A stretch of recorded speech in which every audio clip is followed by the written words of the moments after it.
Кутмандуу кечиңиз менен ардактуу көрөрманым, музыкага жана ырга, күлкүгө бай сүйүктүү телеканалыңызда Сон Шоу программасы старт алды. Алдыдагы 1 саат болушунча кызыктуу болот деп кызматка келген Айганыш жана Айзада эфирди баштайбыз. Ооба, жалпыңыздарга кутман кеч. Алгач эле биз бүгүнкү Сон Шоу программасынын коногу менен тааныштыралы деп турабыз. Бирок андан музыкалык ырдесте болсун сиздерге. Келиңиздер, анда эмесе Кыргыз эстрадасынын ырчы мырзасы Ырыскелди Сатыбалдиев сиздер үчүн ырдамакчы. Кабыл алып коюңуздар.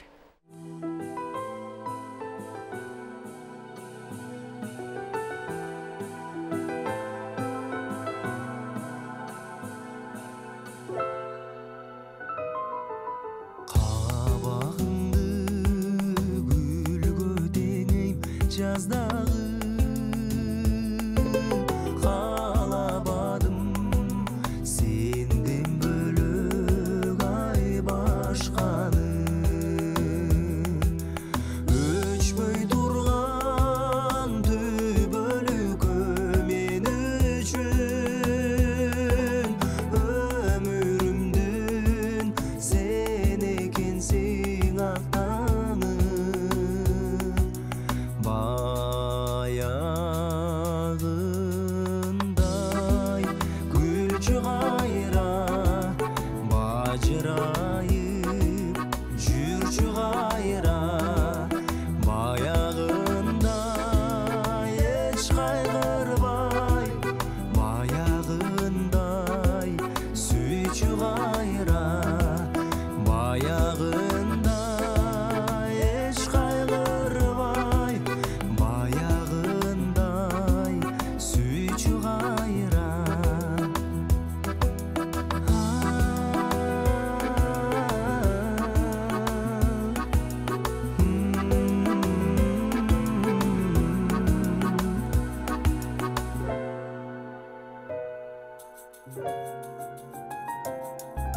көп сулуулар көрүнсө да көзүмө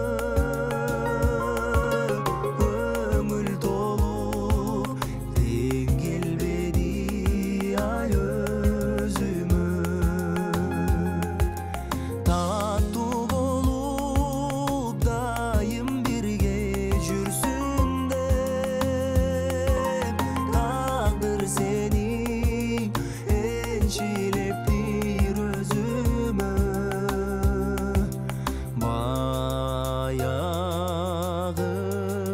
баягындай күлчү кайра бажырайып жүрчү кайра баягындай эч кайгырбай баягындай сүйчү кайра баягындай эч кайгырбай баягындай сүйчү кайра баягындай сүйчү кайра.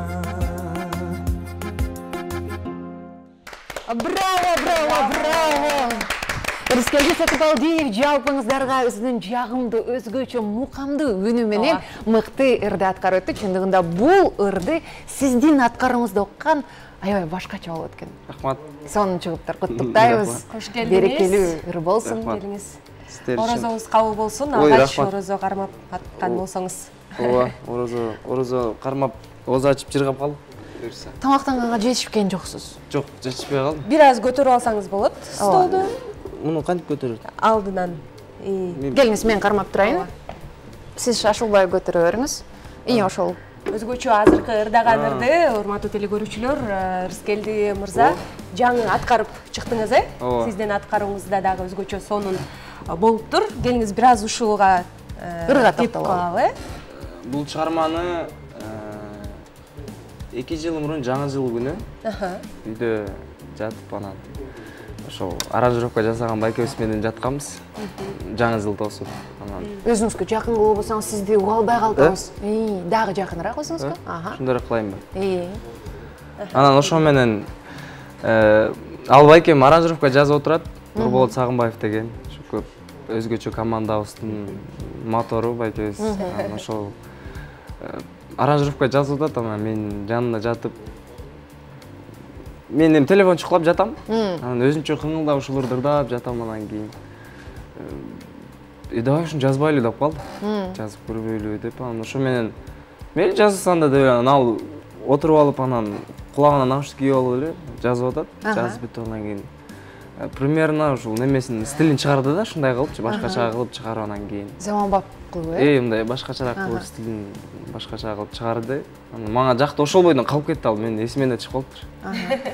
Анан бир күн телефон чукуп отуруп, анан ошол телеграмдан мага жиберген экен. Баягыда деп эстедиңиз анан. Бул бар эмес беле деп анан кийин бир ырдап көрсөм өзүмө жакты да. Анан кийин ушу жазалы болуп анан кийин аягына чейин чыгарып. Жаңы жылдан кийин ачылыптырда 2024-жылы. 2022 жазылган. Анан ошондо сиз эч кимден уруксат сурап эле бербедиңизби бул ырды? Негизи Кенже көбөкө эжеке сырдап жүрөт. Ооба. Ал эжекеме сразу угуздум. Жаздырып даяр болгондон кийин. Ооба. Ошо аранжировкасын аягына чыгаргандан кийин өзүм запись кыла элекмин, бирок угуздум. Жаздым эле же угуп көрүңүз. Мен биздики мындай кавер эле, мага жагып атат, ырдай берейин десем. Сен ырдабаганда ким ырдайт, ырда деп ушинтип калдым. Ошо менен ырдап калдык. Жаңы ырларды качан сизден күтөбүз? Негизи жаңы ырларым даяр. Бир аз убакыт сааты чыкпай атат. Буюрса убакыт сааты болсо эле чыгат. Жаңы ырларым бар даяр. Даяр бар. Анан учурда азыр Ырыскелди дегенде эле көптөгөн көрөрмандардын жан дүйнөсү да, жүрөгү да өзгөчө, кыздар да күтүп жаткан учур. Айтыңызчы Ырыскелди, кайсы бир учурда көптөн бери ушул чыгармачылыкка аттанып даярданып жүргөн бир учурда жылдыз жаңган кандай болот экен? Жылдыз деле антип деле жанган жок го. Жан дүйнөсү. Силерге билинбейт. Бизге жан деле жок. Эл деле тааныбайт деп эле отура бересиздер, бирок сиздердин чыгармаңыздарды сүйүп угуп башташкан. Канчалаган эл тааныйт, билет, чогурдашат. Өзгөчө оркестрда дагы. Ооба. Мен чыкканыңыздар үчүн мындай өзгөчөлөнүп турдуңуздар десек болот да. Мага чын айтайын, мен орозодобуз го. Орозо болбогондо калып деле айтпайбыз. Жагып атат. Жакшы, сонун, бирок мага антип деле ой, мен ушундай атактуу болуп кеттим, мен элдин баары тааныйт дегендей болгон жок. Мен эч ким деле мынтип. Эгерде андай болуп кете турган күндө деле ушу оюнча калам деген ойдосуз. Кудай буйрса. Кубанычтабыз. Атайын сизге ооба жок оюнун даярдаганбыз. Катышып бериңиз. Мындай бир чын жооп берип дегендей, айыңыз айында эске алып. Андай кылыш жанагы суроолорду бербейли. Алар ошолорду берели. Ошолорду берели. Жетим эле коелу. Жок, бербейли. Келиңиз анда баштап берейин. Мугалимдер менен окуп жүргөндө конфликт болду беле? Ооба. Жакшы көргөн кызыңызга сүйүүңүздү билдире албай арманда калган учурлар болду беле? Жок. Дайыма эле билдиресиз? Мен эми эле билдирдим да. Ушу жеринен азыр тактап алалы. Кой союп жилик дегенди билесизби? Жок. Билбейсиз. Анда кийинки суроону бербей эле. Демек, жиликтерди тартканды да билбейсиз? Жок. Кызыңыз кайсы жакта? Кыргызстандан. Ар бир Кыргызстан облусунда жиликтерге келгенде күйөө балдарды кой сайдырып, жиликте тарттырып, Эми башкачысы байтал жорго дейт го, эми жакындай берсин дейсиз. Эч кимге айтпаган сырыңызды бирөө билип калды беле кокусуна? Жок. Билбей эле? Көп акча табасызбы? Кудайга шүгүр табам, мен анча көп таппайм. Ооба же жок? Жок. Шоу бизнесте достук барбы? Бар. Кийимге көп акча коротосузбу? Колуман келишинче, ооба десем деле болот. Кызганчаксызбы? Ооба. Сизге сүйүүсүн айым билдирсе кабыл аласызбы? Жок деле коюңузчу.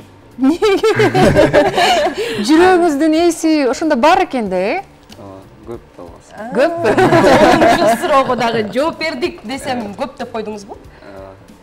Жүрөгүңүздө көп айым бар ошондо. Канча келиң санайсыз анда? Апам бар. Эжем бар. Карындашым бар. Дагы бир кыз бар. Кайсы ошол? айтпайбыз. Демек бар. Бар. Биздин мындай биле турчу суроолор. Айканыш бул суроого көптөн бери даярданып, жоопту күтүп. Бирок бул суроону мен качан келген сайын эле беришет. Биз андан кийинчи угуп калганбыз да. Актаныш керек. Анан мүмкүн жаңысы пайда болду деген ойлор пайда болуп кеткен. Жок, мен мындай адамга кирем, мынтип однолюб деп коюшат го. Демек мен уккан ушактар анда чындыкка дал келбейт экен. Да. Макул, андан өтө берели. Жок, алдык да. Болду, башка суроолор берели. Кыздар дагы жообун алды окшойт, бизди көрүп турган, кызыгып турган, Азыр ооба жок, суроолордун алкагында жооп берип калдыңыз. Эгерде айым сизге сүйүүсүн билдирсе, кабыл ала албайм деп. Эмне себептен? Эгерде жүрөгүңүз бош, элестетиңиз эми жүрөгүңүз бош азыр. Анан кыз бир чырайлуу эле айым келип сизге бийкеч дейричи. Мен сени жактырып калдым, ушундай деп айта турган болсо, кагасызбы аны четке? Жок, какпайм. Эми билбейм, эми андай болбойт го. Эмнеге азыр кыздар көбүрөөк мырзаларга караганда кадамды биринчи таштап калышкан. Ушул жерден айтып кетишиң керек.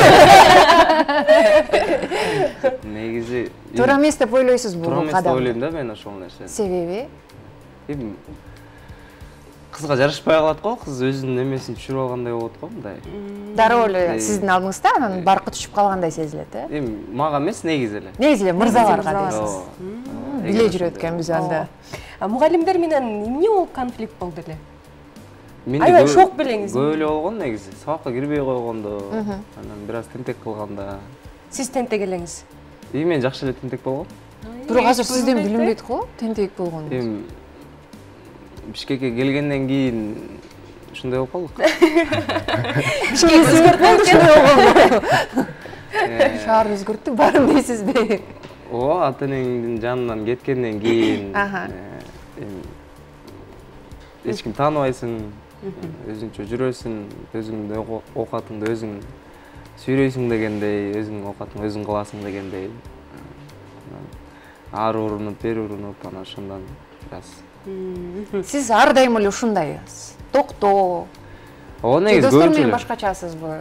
Эми алар менен башкача. Кандай сиз ушу досторуңуздай сезип турсузчу? Дос болуп берели сизге. Жок, мен айта албайм. Айта албайсызбы? Эмнеге? Досторумдун жанында эле ушинтип бир аз ачылып. Күйөрмандарыңыз деле досторуңуздай эле го? Сиздин ырыңызды. Сизди дос деп чакырып атсак анан бизди дос деп атасызбы? Мындай кээде эле болот, бирок антип деле досторум алдында деле антип деле жалжаңдап жиндей болбойм. Биз болгону айганышко сиз да эле ачылып, күйөрмандарга болушунча кененирээк рыскелди жан дүйнөсүндө кандай рыскелди экенин айтып берсе деген эле оюбуз бар болчу. Анда келиңиз, анда чыгармачылыкка өтөлү. Жоопту деги алдыга. Ооба, шоу бизнесте достук бар деп калдыңыз. Анан сиздин оюңузча негизи эле шоу бизнестеги достук көпкө созулабы же да ушул белгилүү болгонго чейинки досторуңузбу? Кандай деп ойлойсуз? Негизи эле адам баласында чыгармачылык дүйнөдө жүргөн инсан катары. Негизи бул чыгармачылык деген эми бул мындай биздин просто мындай эле кесибибиз да. Ал достук деген ал башка нерсе. Ош чыгармачылыктагы достукка ишенесизби, барбы десек? Ооба дедиңиз. Бар, эмнеге жок. Мисалы мен жакшы жакын досторум бар. Калыс Айтбаев деген досум бар. Мисалы анан менин жакшы мамилем бар. Жакын досумун, өзүм жактан болот. Анан билбейм, антип деле урушуп дегендей. Белгилүү болгонго чейинки досторуңуз менен деле азыр катташасызбы? Мырзаларда негизи ошондой болсо керек, анан айымдар көбүнчө эми айткым келгени турмушка чыккандан кийин бир аз мындай мамиле алыстап кетет, ошон үчүн мырзаларда көбүрөөк мүмкүнчүлүк бар, Ооба. Кыз досторуңуз барбы? Негизи эле айым менен мырзанын ортосунда достук болот деген ишене аласызбы? Негизи болот дешет, бирок менде жок. Сиз ишенбейсиз? Жок, мен ишенем, бек ишенбейм. Ишенесиз. Мисалы мондай кыздар бар да. Даже эркек балдардан дагы жакшыраак дос болгон кыздар болот да. Даже эркектерден караганда мындай эркегирээк жүргөн кыздар бар да. Эгерде сүйүктүү кызыңыздын дос балдары боло турган болсо, демек көз карашыңыз нейтралдуу болот экен да, Ооба. Ошо экен. Же болбосо мен кыздар менен дос катары болсом болот, же кыздар мырзалар менен дос болбош керек дегендер бар го, Андай эмес. Ошол айткандай эле, мындай даже эркектерден караганда кыздар чечкелүүрөөк болот кээдечи. Айрым кыздар десек, э? Ооба. Болуп калат. Анда болсо биз сизге даярдалган оюнубуз дагы бар. Азыр айганы шарттарын айтып өтөтсө. Алгач. Бир аз даярдап алып, ырыскелди байкени бир аз ырдатып албайлы, кандай дейсиз? Ырдатып, кичине үнүн мондай даярдап. Ооба. Мени мага негизи ойдундан көрө ырдатсаңыздар ошол жакшыраак болот. Суроо деле бербей эле болчу, ырдап эле турайынчы. Оюнубуз деле музыкага тиешелүү, андыктан урукпай эле коюңуз. Келиңиз, биздин суранычтарыбыз бар. Султан Садралиев менен бир кыргыз эстрадасынын мыкты ырчы мырзасы ырдаган Махаббатым аттуу ырдап берсеңиз. Аны ырдап берем, бирок гитарада жакшы ойнай албайм да аны. Боло берет. Мындай деле боло берет. Муң кандырып жүзүмдү, жылдарым жылып баратат, эңсетип жалгыз өзүңдү. Арман көлүн кечербиз, байланып баруу сезимге, бактысыз жандар экенбиз. Арманымдын азабын кечтим, менде сага калабас бакыт эч ким ардагым, сүйө албас менде эч ким. Браво! Сизге анда башында эле суроо бербей эле, сизди кыйнабай эле кечке эле ырдатып эле отура берсе болмок экен да, э? Ооба, дагы бир сиздин көрүүчүңүздүн, угуучуңуздун бир суранычы аткарылды десем болот. Анткени Instagram баракчага да ушундай бир суроо калтырыптыр. Эгерде Ырыскели Сатыбалдиев келсе, ушул ырды ырдатпайсыздарбы деген. Ошондуктан ошол көрүүчүбүз үчүн жаңы ырды алып коюңуз дейли. Негизи эле жан дүйнөңүзгө кандай ырлар жакын? Лирикалыкпы? Лирикалык, жай ырлар. Мен мындай бат болуп аткандарда жай кылып салам да кээде. Эле бийлейин деп атып сиз созуу ырдайт экенсиз да. Келиңиз анда бир ырды мындай жайлаштырып көрбөйлү? Той форматында жазылган ырды жайлаттырып сиздин форматка салалычы. Эзилип бүттүм да кылып көрөлү. Ай дегенди. Бирок бул өзү эле эзилип атпайбы бул? Мындай өтө бат темптеги ырды жайлатып көрүңүз да, өзүңүз айткандай. Гүлнарам деген ырды келиңиз, аябай хит болду эле. Бир аз Мен билбейт экенмин аларды. Гүлнарам, күндө сага барам. Билбейсиз. Сүрдөтпөчү анда Мирбек Атабековдун. Сүрдөтпөчү сезим талжан. Бул деле. Сиз кайсы ырды жайлаштырып жүрөсүз, ошону ырдайыңызчы? Мисалы Арыз аты, Ал деле өзү эле жайго. Жок, негизи аны өзү темпи башкача. 96-95 на деген тойлордо чыгат. Ырдын баарын көк шышы гүлү болор. Келиңиз көк шышы гүлүнө. Мен ушундай да эсиңе келбей калат. Ушундай да бизде дагы эске келбей калат, э? Кайсы той ырлары бар? Фаридам деген ырлар бар дагы. Мен ырдап көрөйүн, э? Бекборбиев агасына Суктанам деген жаныбыз бар. Суктанам, суктанамын, кеттик. Суктанам, суктанамын, жап-жашыл айланага, укмуштай жаз көркөмүн, теңилбес ага гана, теңилбес ага гана. Эй, тартынбай бери карап, гүлчү жаным, бек кучактап жүзүмдөн сүйчү жаным, түбөлү гүлүм болуп жүрчү жаным, ай. Баракелде, эми ушунун аркасынан эмнечи? Уулуң мага окшогон деген бар го, ошону жайлаштырып көрбөйлүбү? Мен аны билбейт экенмин. Эстеп көрсөңүз, Бекборбиевдин репертуарындагы. Окшогон, мен дагы окшоном. Бул жерде биз Мен көрөйүнчү. Кайсыны? Бекборбиев агасынын жанагы. Өзүң бил, жок, өзүң бил деген, мисалы. Келиңиз анда. Жаңырган айды көрсөм, аны sen деймин. Açılgan güldü görüp аны sen deymin. O gülüm kıynadın o meni mınçalık. Sağındım sargaydım go nege gelbeysin. Aldı tonun teskeyi, altı kuşanı engseybi. Alsıradım azdım o, altını mirte gelbeybi. Alsıradım azdım o, altını mirte gelbeybi. Bravo, талантыңызға тазим дейли. Қолыңа кофені алып, жамғыр жауып атса, мындай плетті жауып отырсаң, өзінше бір сонун атмосфераға барып келдім окшойт мен азыр. Жағымды лирикаға бай, романтикалық азыр эми оюнуңузду түшүндүрөлү.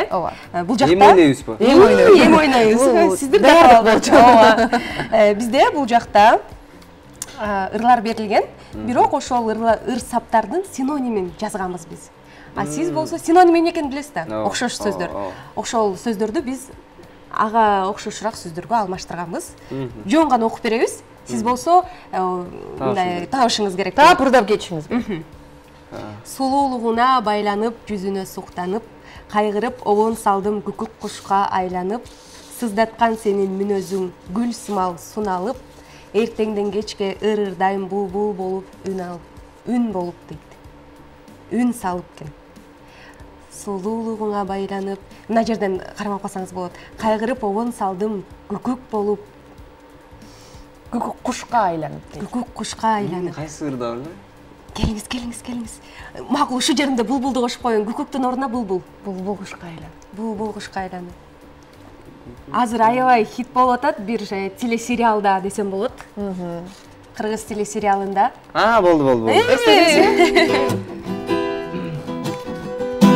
Ажарың арып алып, дидарың азарланып, муңканып ырдадым булбул кушка айланып. Кыйно салган кылыгың кызгалдактай буралып, күн кечке созом обон күкүк болуп үн салып эй, үн салып ой, үн салып. Баракелди. Кийинкиси кусалыкка баш ийип, сыздап, муздак жерде калдым. Кыйындыкка түшүп келип, суу кечти сезинип. Болду. Бир аз неме бересиздерби? Сиз ырдап чыккансыз бул ырды? Ооба, кавер кылып ырдап чыккансыз. Бир жолу. Кусалыкка баш ийип, сыздап, муздак жерде калдым. Кыйындыкка туш келип, суук кечти сезинип. Кыйналыптын ордуна сыздап. Сагынычка багынып кыйналдым. Сагыныч. Кандай эле башы? Сагынычка. Жок, башы. Сагынычтан жүрөк эзилли. Сагынычтан жүрөк эзилли. Кыйнап сезимди унута албадым. Күндөрүмдү санап күтөмүн, издеп жүрөмүн, жолуга албадым.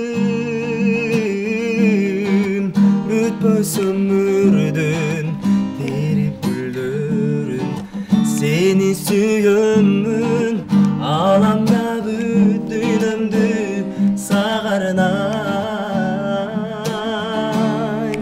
Сагынычка багынып кыйналдым, калдым сызга малынып, азаптарга кабылып, муздак түндү жамынып. Браво, эң сонун. Сіздіге ешкеле салматсыз деп түрлі ырдат башташыңыз керек болып екен да, азыр эми кой бергенге келгенде. Азыр оны уксак болот. Эң сонун бале, талантыңызга таазим. Чыгармачылык ийгиликтерди каалайбыз. Ар дайым мукамдуу үнүңүз менен кыргыз элине, кыргыз элин сүйүндүрүп, сонун музыкалар менен бизди атмосфераларга бөлөп жүрө бериңиз.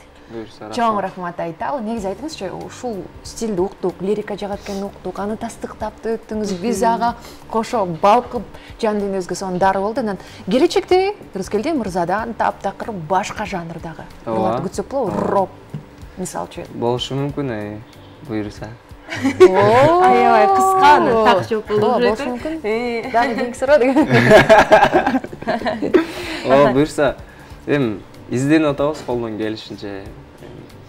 Негизи менин билишимче алгач ушу кыргыз эстрадасына кадам таштаганда көп ырчылар мындай шаңдуу ырлар менен баштап, анан бир аз мындай жашы өтүп калганда, 30га чамдап калганда анан жай ырларга өтүп баштайт да. Сиз болсо биринчи жай ырдан баштап туруп анан шаңдуу ырларга өтүп кетейин деп атасыз. Жайда, гүлүн порывы. Да, болуп, Айтор, жаңы ырларды күтөбүз сизден. Дагы да болсо биздин ушул төрүбүздөн көрүүгө даярбыз. Сизге чоң рахмат, өзгөчө бизге эле эмес, билбейм, Айганыш экөөбүз жыргап аттык. Айтор, экрандын ар жагында да көрүп жаткан ар бир көрөрманыңыз сизге алкышын айтып отурду деген ишеничтебиз. Келиңиз сизге энди эркин микрофон суналалы. Жан дүйнөңүздөгү болгон жакшы сөзүңүздү экрандагы көрөрмандарга чачсаңыз болот. Биринчи эле сиздерге чоң рахмат, ушинтип Орозон күнүндө ушинтип эл менен байланыштырып атканыңыздарга. Жалпы кыргыз элинин кармаган орозоңуздар кабыл болсун, эмне тилек, эмне дубалар болсо ошонун баары кабыл болсун дейли. Ушул орозодо колдон келишинче дуа кылып калалы иншалла. Анан сиздерге да чоң рахмат, сиздерге да чыгармачылык ийгилик, бизге окшогон жаш таланттарды Кыйнайып чоң рахмат сиздерге. Адамдарын билгизип, келгиле эмкидечи мындай кылсаңыз, экинчи ирет сурап атат деп атпайсызбы? Үчүнчү ирет сурап. Үчүнчү ирет сурап атабы? Аябай чактап калсыз эле. Жазыңыз, Айганыш, сыйктыгызым бар. Бирок ошондо жок болуп калса экен деп коёюн. Мен болсо дуа кылып Тамаша битти. Азыр болсо чоң рахмат айталы, коногубузду узатабыз да, катарыбызга Жамал Кабылованы кошуп алууга даярбыз. Кели Рамазан деп аталат бул мыкты музыкалык чыгарма. Андан соң биз жаңы конок менен көрүшөбүз.